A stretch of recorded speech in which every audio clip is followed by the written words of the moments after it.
ખાસ મતદાર યાદી સઘન સુધારણાનો કાર્યક્રમ થયો એમાં આપે જોયું હશે કે જે પણ બીએલઓ જે પણ વહીવટી તંત્રએ કામ કર્યું એમને અભિનંદન આપીએ છીએ, સારું કામ થયું છે. પણ એ પ્રક્રિયા દરમિયાન આદિવાસી વિસ્તારોમાં પણ જે કમિટમેન્ટ વોટો હતા એને કાપવા માટે હજારોની સંખ્યામાં 17મી જાન્યુઆરી અને 18મી જાન્યુઆરીએ 7 નંબરના ફોર્મો ભરાયા, જેના કારણે લોકોમાં ડર ઊભો થયો.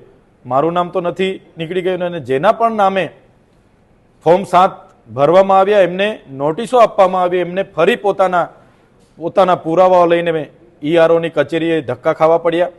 ઈઆરઓની કચેરીએ કામ કરતા લોકોના એ સમય, એ કામનો સમય એમાં વેડફાયો. ત્યારે બસ આ જ માંગણી છે કે ત્યાં સીસીટીવી ફૂટેજોના આધારે એમને આઈડેન્ટિફાઈડ કરવા પડે કે આ કયા લોકો હતા કે જેમણે બાબા સાહેબના સંવિધાનમાં આપેલા અધિકાર છીનવવાનો પ્રયાસ કર્યો, ચૂંટણી પંચને ગેરમાર્ગે દોરવાનો પ્રયાસ કર્યો.